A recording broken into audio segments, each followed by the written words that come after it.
بسم اللہ الرحمن الرحیم بسم اللہ الرحمن الرحیم والصلاة والسلام علی اشرف الانبیاء والمرسلین اما بعد۔ اس سے قبل ہم کتاب الہبہ پڑھ رہے تھے۔ آج کی اس ویڈیو سے انشاءاللہ ہم کتاب الاجارات شروع کریں گے۔ معمول کے مطابق پہلے عبارت پڑھ لیتے ہیں، پھر اس کے بعد انشاءاللہ باب سے متعلقہ کچھ ضروری باتیں عرض کر کے مسائل کی طرف بڑھتے ہیں۔ کتاب الاجارات۔ قال بعض أهل العربية الإجارة فعالة من المفاعلة، وآجر على وزن فاعل لا أفعل، لأن الإيجار لم يجئ فالمضارع يؤاجر، واسم الفاعل المؤاجر، وفي عين الخليل آجرت زيدا مملوكي أوجره إيجارا، وفي الأساس آجر وهو مؤجر ولم يقل مؤاجر فإنه غلط ومستعمل في موضع قبيح، وهو اسم للأجرة كالجعالة اسم للجعل، وأجاره يأجره من باب طلب أي أعطاه الأجرة فهو آجر، فوضح الفرق بين المؤجر والآجر، والإجارة فعالة من آجر يوجر بمعنى الأجرة، لكن في الشرع نقل إلى العقد فقال وهي بيع نفع معلوم بعوض كذلك دين أو عين، ويعلم النفع بذكر المدة كسكن الدار وزراعة الأرض مدة كذا طالت أو قصرت، لكن في الوقف لا تصح فوق 3 سنين في المختار، كي لا يدعي المستأجر أنه ملكه، فعلة عدم الجواز إذا كانت هذا المعنى لا تصح الإجارة الطويلة بعقود مختلفة كما جوزها البعض تجاوز الله عنهم، وبذكر العمل كصبغ الثوب وخياطته وحمل قدر معلوم على دابة مسافة علمت، وبالإشارة كنقل هذا إلى ثمة. ولا تجب الأجرة بالعقد خلافا للشافعي رحمه الله، فإن الأجرة عنده تجب بنفس العقد بل بتعجيلها، فإن المستأجر إذا عجل الأجرة فالمعجل هو الأجرة الواجبة، بمعنى أنه لا يكون له حق الاسترداد أو بشرطه، فإنه إذا شرط تعجيل الأجرة تجب معجلة أو باستيفاء النفع أو التمكين منه، فتجب لدار قبضت ولم يسكنها وتسقط بالغصب بقدر فوت تمكنه۔ یہ ہے آج کے سبق کی عبارت۔ اس باب کی ابتدا کے اندر اجارہ کی لغوی اور اصطلاحی شرعی جو تعریف ہے وہ تفصیل کے ساتھ مذکور ہے، اس کو تو عبارت پڑھ کے ہی سمجھیں گے۔ یہاں میں اجارہ کی مشروعیت پر مختصر کلام کر کے آگے چلتا ہوں۔ اجارہ کی مشروعیت قرآن، حدیث اور اجماع سے ثابت ہے۔ قرآن پاک کے اندر اللہ تعالیٰ ارشاد فرماتے ہیں فَإِنَّ أَرْضَعْنَ لَكُمْ فَآتُوهُنَّ أُجُورَهُنَّ، کہ اگر وہ تمہاری خاطر بچوں کو دودھ پلاتی ہیں تو ان کو ان کی اجرت دے دو۔ ایسے ہی حضرت موسیٰ علیہ السلام کے واقعے کے اندر اللہ تعالیٰ ارشاد فرماتے ہیں قالت احداہما یا ابت استأجرہ، کہ ان دونوں میں سے ایک نے کہا کہ اے ابا ان کو اجرت پر لے لیجئے۔ ان خیر من استأجرت القوی الامین، کہ یہ بہت بہتر ہیں جن کو آپ اجرت پر لیں گے، قوی بھی ہے امین بھی ہے۔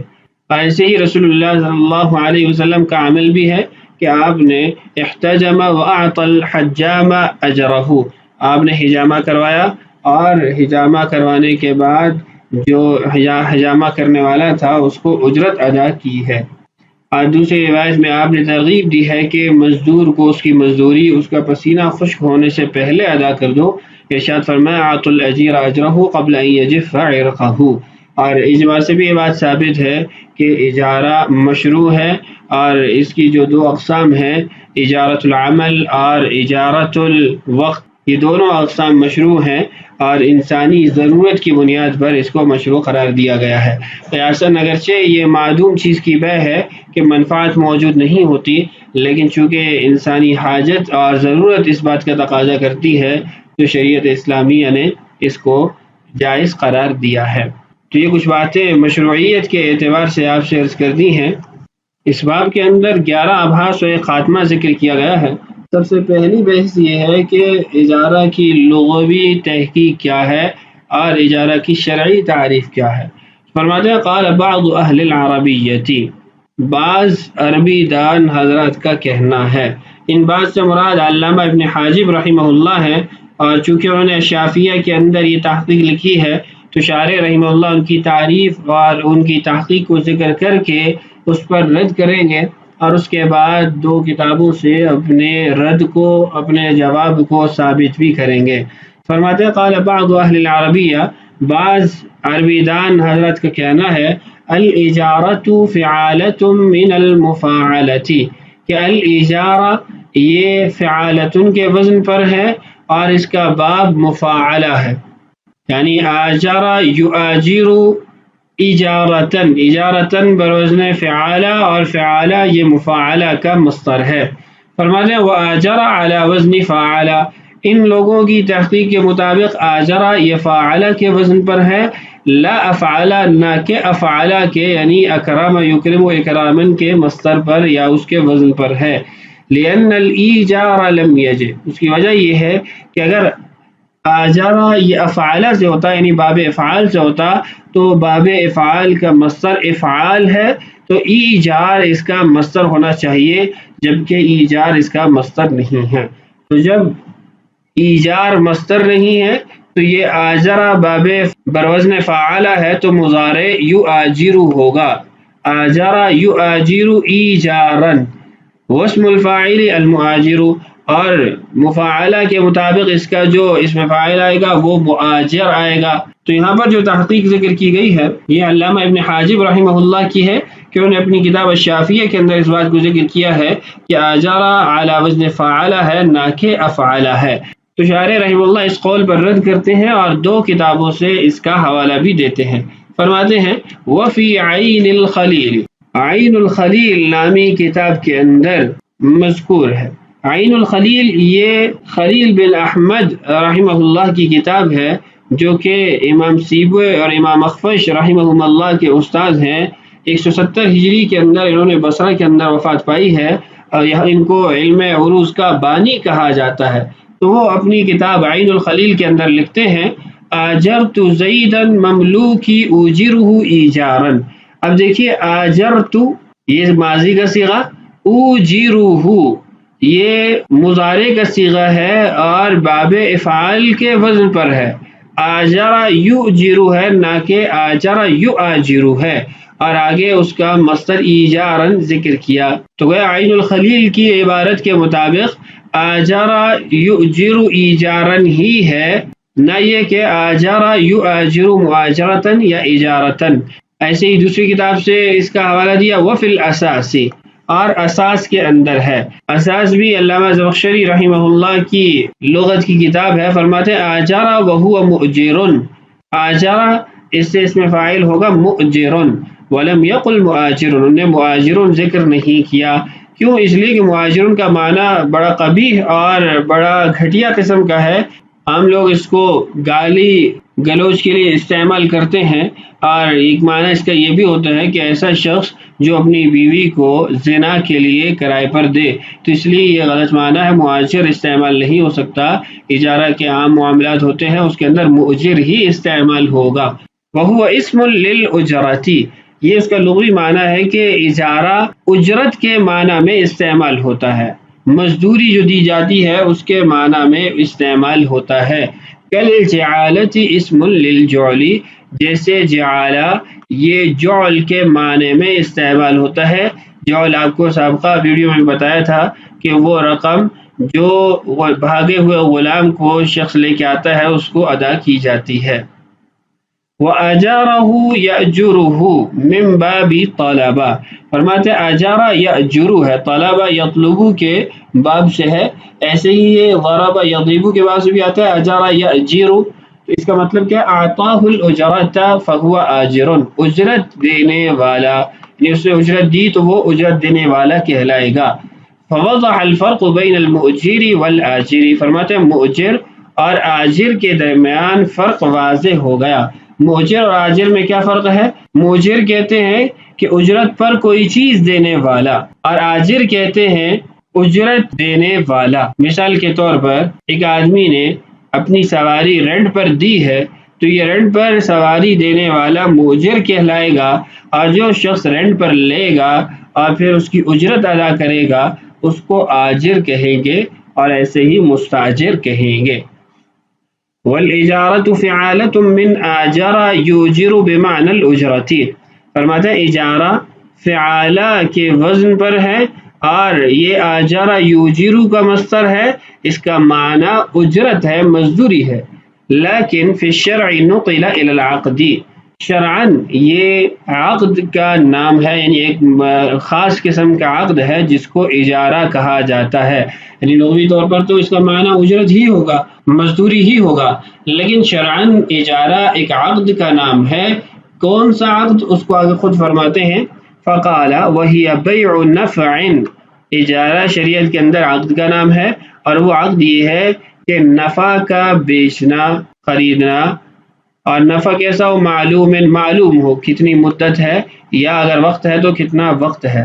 اور بعوض كذلك، بعوض معلوم، عوض بھی معلوم ہونا چاہیے۔ اگر عوض کی قید نہیں لگائیں گے تو یہ تو اعارہ کی تعریف بن جائے گی۔ اعارہ اور اجارہ میں فرق یہ ہوگا کہ اعارہ اس کے اندر عوض معلوم نہیں ہوتا، اور اجارہ کے اندر عوض معلوم ہوتا ہے۔ دین او عین، یہ عطف بیان ہے عوض کا، اس لیے یہ مجرور ہے کہ وہ عوض چاہے ثابت فی الذمہ ہو، بعد میں ادا کیا جا رہا ہو، یا پھر وہ اسی موقع پر ادا کیا جا رہا ہو۔ دین کے اندر سونا چاندی آ جائے گی، کرنسی آ جائے گی، ایسے ہی مثلی اشیاء آ جائیں گی، مثلی اشیاء میں کیلی اور موزونی یا عددی یا متقارب شامل ہو جائیں گی، اور عین ان کے اندر اس کے علاوہ دیگر جو چیزیں ہیں وہ شامل ہو جائیں گی۔ تو تعریف دیکھیے، بیع نفع معلوم بعوض معلوم دین او عین، نفع معلوم شدہ ہو اس کو بیچنا معلوم عوض کے ساتھ، وہ معلوم عوض دین ہو یا عین ہو۔ اس کے بعد ہے کہ معقود علیہ، جس پر اجارہ قائم ہو رہا ہے اس کو معلوم کرنے کے یا طے کرنے کے دو طریقے ہیں، مدت بیان کر دے، عمل بیان کر دے۔ مدت بیان کرنے کا مطلب کیا ہے کہ اس سے کہے کہ یہ زمین ہے، 1 سال کے لیے آپ اس پر کام کریں۔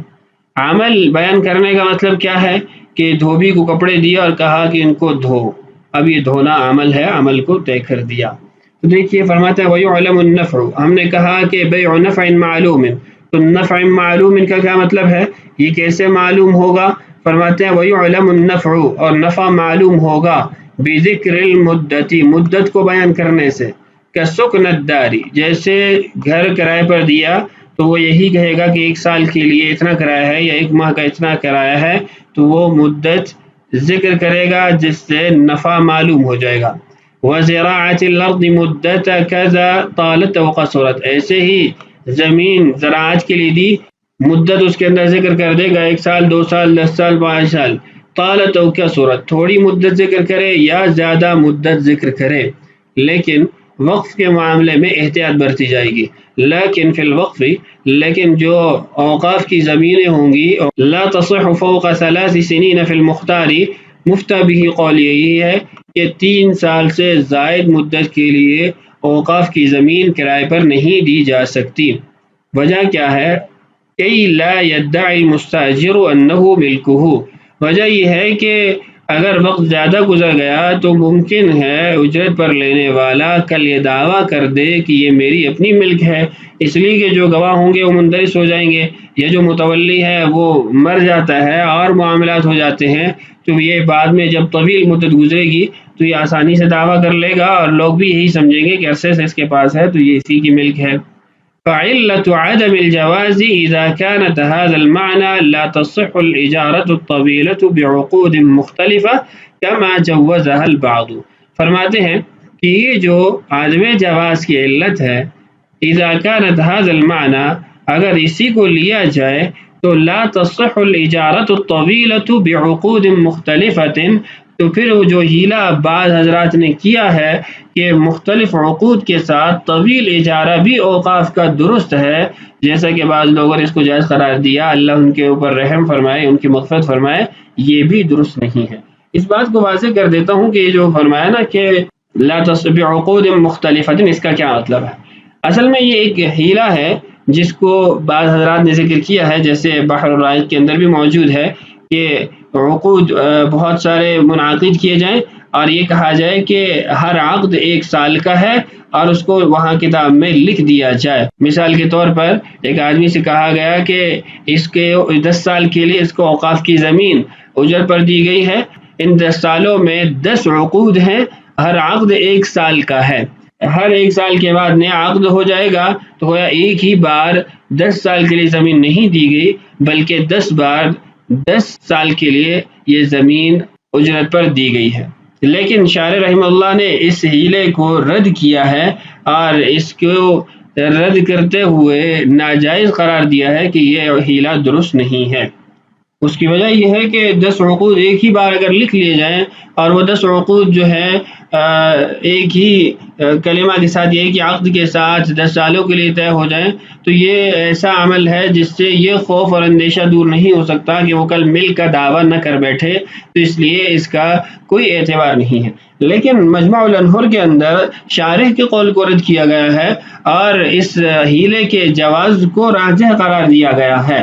اور ہیلہ جیسے پہلے آپ سے عرض کیا کہ متفرق عقود کرے، ہر عقد کی جو مدت ہے وہ 1 سال کی ہو، اور جو کتابت کرے، لکھائی کرے، اس میں لکھے کہ فلاں بن فلاں نے وقف کی زمین اس نے اتنے سال کے لیے اجرت پر لی ہے، اور ہر سال کو جدا کرے، یعنی 10 سال کے لیے لی ہے اور ہر سال کا عقد جو ہے وہ جدید ہے، تو اس کا یہ فائدہ ہوگا کہ پہلا جو عقد ہے وہ لازم ہے، اس کے بعد کے جو عقود ہیں وہ لازم نہیں ہوں گے، تو وقف کے متولی کو یہ حق حاصل ہوگا کہ وہ ایک عقد مکمل ہونے کے بعد یا جو جاری عقد ہے اس کے مکمل ہونے کے بعد نئے عقد کے شروع ہونے سے قبل نئے عقد کو فسخ کر دے، ختم کر دے، کیونکہ اگر ایک عقد ہوگا تو اس کا مکمل کرنا تو متولی کے لیے بھی لازم ہوگا۔ لیکن علامہ حسکفی رحمہ اللہ نے جواہر الفتاوی سے نقل کیا ہے کہ طویل اجارہ اوقاف کی زمین میں چاہے مختلف عقود سے ہو، صحیح قول کے مطابق وہ جائز نہیں ہے، اور اسی پر فتویٰ ہے، اور اسی کے اندر اوقاف کی زمینوں کی حفاظت بھی ہے۔ اگر ہاں قاضی فیصلہ کر دیتا ہے تو چونکہ قاضی کے فیصلے سے ایک جانب طے ہو جاتی ہے، تو پھر یہ اختلاف اور یہ ترجیح اقوال کا جو معاملہ ہے یا جو تضاد ہے یہ ختم ہو جائے گا اور قاضی کے فیصلے کے مطابق عمل ضروری ہو جائے گا۔ یہاں ایک بات اور بھی ذکر کر دوں کہ 3 سال کی مدت یہ اوقاف کی زمینوں کے بارے میں ہے۔ اگر اوقاف کے گھر ہیں یا دکانیں وغیرہ ہیں تو اس میں صحیح قول یہی ہے لا یزاد علی سنۃ واحدۃ، 1 سال سے زائد مدت کے لیے اس کو اجارہ پر نہیں دے سکتا۔ اچھا، اس کے بعد ہے کہ عمل کو بیان کرنے سے نفع معلوم ہوتا ہے، وہ بھی ذکر العمل۔ دوسری چیز جس سے نفع معلوم ہوتا ہے وہ عمل کو ذکر کرنا ہے، کہ صبغ الثوب، جیسے کپڑا رنگنا ہے، وخیاطتہ، یا کپڑا سینا ہے۔ آپ درزی کے پاس گئے، اس کو کپڑا دیا، تو اس کپڑے کی سلائی سے یہ جو نفع ہے معلوم ہوگا کہ کتنا نفع آپ نے اس شخص سے اٹھایا ہے۔ وحمل قدر معلوم علی دابۃ مسافۃ علمت، اور ایسے ہی معلوم وزن ہو اور اس کی مسافت بھی معلوم ہو کہ سواری نے کہاں تک اس کو اٹھا کر لے جانا ہے۔ یا پھر وبالاشارتی کا نقل ھذا الی ثمۃ، اشارہ سے بھی نفع معلوم کیا جا سکتا ہے، جیسے مزدور کو اشارہ کیا کہ اس سامان کو یہاں سے لے جا کر وہاں رکھ دو، وہاں منتقل کر دو، یا گاڑی سامنے کھڑی ہے اس میں رکھنے کا کہہ رہا ہے، منڈی وغیرہ میں ہے، تو یہ بھی نفع معلوم کرنے کا ایک ذریعہ ہے۔ اس کے بعد ہے کہ جو اجرت ہے معقود بھی جس کو کہا جاتا ہے، وہ کب واجب ہوگی، کب واجب نہیں ہوگی، کب ادائیگی لازم ہوگی، کب ادائیگی لازم نہیں ہوگی۔ تو فرماتے ہیں وَلَا تَجِبُ الْأُجْرَةُ بِالْعَقْدِ، محض عقد اجارہ سے اجرت کی ادائیگی لازم نہیں ہوتی حنفیہ کے نزدیک، خلافاً للشافعی رحمہ اللہ، امام شافعی رحمہ اللہ کا اس میں اختلاف ہے۔ وہ فرماتے ہیں فَإِنَّ الْأُجْرَةَ عِنْدَهُ تَجِبُ بِنَفْسِ الْعَقْدِ، کہ ان کے نزدیک تو عقد اجارہ سے ہی اجرت لازم ہو جاتی ہے، ضروری ہو جاتی ہے۔ ہمارے نزدیک اجرت اس وقت تک ادا نہیں کی جائے گی جب تک 3 امور میں سے ایک امر نہ پایا جائے۔ پہلے دیکھیے بل بتعجیلھا، بلکہ پہلے ادائیگی سے اجرت واجب ہو جائے گی، خود پہلے ادائیگی اگر کر دے۔ اس کی وضاحت دیکھیے، فإن المستاجر اذا عجل الاجرة کہ اجرت پر لینے والا اگر جلدی اجرت ادا کر دیتا ہے، فالمعجل هو الاجرة الواجبہ تو جلدی دی جانے والی رقم وہ اجرت واجبہ ہوگی، لازمہ ہوگی۔ بمعنی مطلب یہ ہوگا انه لا يكون له حق الاسترداد کہ اس کو واپس لینے کا کسی بھی وجہ سے حق نہیں ہوگا۔ مثال کے طور پر رینٹ پر آپ نے گاڑی لی اور اس کو پہلے خود ہی ادائیگی کر دی، اب رینٹ پر گاڑی لینے کے بعد جب آپ نے ادائیگی کر دی، تھوڑی دیر بعد آپ کو پتہ چلا کہ میرے پاس تو ابھی پیسے کم ہیں، واپس آ کے میرے پاس پیسے ہوں گے، تو آپ کو یہ حق حاصل نہیں کہ آپ اس سے اب یہ واپس لے سکیں۔ او بشرط ہی یا پھر شرط لگائی گئی تھی کہ اجرت پہلے ادا کی جائے گی۔ فإنه إذا شرط تعجيل الأجرة تجب معجلة اگر یہ شرط لگا دی گئی کہ آپ پہلے اجرت ادا کریں گے تو اب پہلے ادائیگی کرنی یہ ضروری ہوگی۔ او باستیفاء النفع تیسری چیز یہ ہے کہ نفع وصول کر لے، اب التمکین منہ یا پھر جس چیز سے نفع اٹھانا ہے وہ اس کی قدرت میں دے دے، اختیار میں دے دے۔ مثال کے طور پر گھر کی چابی دے دی، اب اس کو گھر سے نفع اٹھانے کی قدرت دے دی، اس کو اختیار دے دیا، اب اگر وہ نفع اٹھاتا ہے تو ٹھیک ہے، نہیں اٹھاتا تو پھر بھی اس کو ادائیگی کرنی پڑے گی۔ اب یہ جو دو جملہ ہے نا باستیفاء النفع و التمکین منہ، اس کی وضاحت دیکھیے، فرماتا ہے فتجب لدار قبضت ولم يسكنها گھر کی چابی اس کو دی گئی، اس کے قبضے میں گھر دیا گیا، اب اگر یہ اس میں نہیں رہتا تو اس کو اجرت پھر بھی دینی پڑے گی، کیوں؟ اب التمکین منہ پائی جا رہی ہے کہ اس کو اختیار تو ہے، اس کو قدرت حاصل ہے کہ اس میں رہے، تو اس لیے اس پر یہ اجرت لازم ہو جائے گی۔